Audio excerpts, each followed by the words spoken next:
Девочка страдает от редкого заболевания, которое сделало ее похожей на эльфа. Лекарства от него есть только в США, а с поставками возникают проблемы.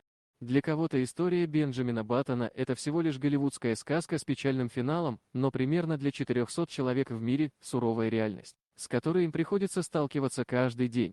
Одна из них – 12-летняя девочка из Новосибирска Аня Корчагина, которая выглядит совсем не похожей на сверстников и постоянно сражается за жизнь. Дело в том, что она страдает редким заболеванием, которое сломало в ее организме ген старения еще до рождения. На самом деле история Ани, если и похожа на путь, который прошел герой рассказа Фрэнсиса Скотта Фитджеральда, то совсем чуть-чуть. Когда девочка появилась на свет, она была обычной, потом резко постарела и выглядеть по-другому уже не будет. Для Максима Корчагина из Новосибирска и его супруги появление Ани стало подарком судьбы. На тот момент они уже воспитывали двоих сыновей, но в глубине души мечтали о дочке. После рождения девочка выглядела обычным ребенком, любила сидеть на руках у мамы, часто просила есть, много плакала, а в остальном не вызывала никаких подозрений. Правда, медики заметили у нее сильную венозную сетку на голове, но не придали этому большого значения.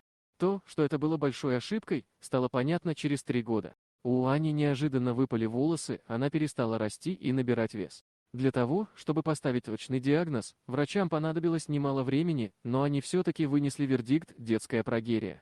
У Ани сломан ген, который блокирует белок ламин А, отвечающий за старение. У таких людей год считается за 8 лет, а Ани сейчас 12, вот и умножайте. Конечно, ей сейчас не 96, но организм успел сильно измениться, рассказывал КП Новосибирск Максим Корчагин, папа Ани.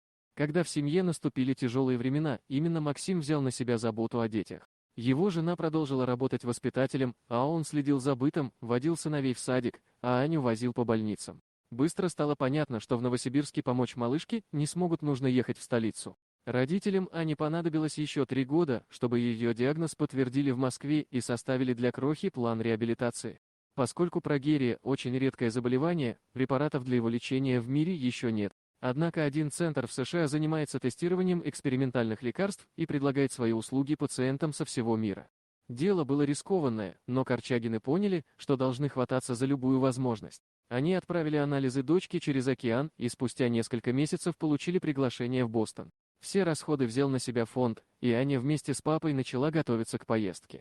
В Америке девочке пришлось снова пройти через множество обследований, зато вердикт врачей подарил ей настоящее счастье. Впервые за долгие годы она услышала слова, которые внушали ей надежду: гарантировать мы ничего не будем, но есть вероятность, что препарат вам поможет. Лекарство препятствует распространению в клетках вещества, которое вызывает старение. Нам до сих пор его присылают, мы еще несколько раз ездили в Америку на обследование. Нам говорили, что динамика хорошая и организму не становится хуже, признавался Максим Корчагин. До недавнего времени все было хорошо, но потом с поставками нужного лекарства начались сложности. Фонд станет присылать его только в том случае, если семья будет регулярно отчитываться о состоянии Ани, но врачи все никак не могут назначить ей необходимое обследование. Наши врачи не дают заключения уже 2 года, все никак у них не получается собрать комиссию. Нам лекарство жизненно необходимо. Пока еще немного осталось, но скоро потребуется новая партия, добавляет Максим. Из-за препаратов малышка часто жалуется на плохое самочувствие, страдает от головных болей и тошноты, но понимает, это ее единственный шанс на жизнь, и от него нельзя отказываться.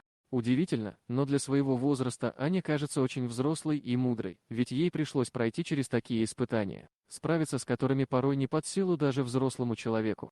Сейчас ее рост составляет чуть больше метра, а лицо покрывают морщины. В шутку девочка называет себя Добби в честь доброго эльфа из Гарри Поттера и говорит, уже давно не переживает по поводу реакции людей на ее внешность. В детском саду ей приходилось непросто, сверстники постоянно над ней издевались, поэтому родители отдали Аню не в обычную школу, а в православную. Туда, где детей учат терпимости и помощи ближнему. Из-за плохого самочувствия она часто пропускает уроки, но друзья помогают ей с домашними заданиями и объясняют сложные темы. Папа Ани признается, она души не чает в животных, а еще обожает социальные сети.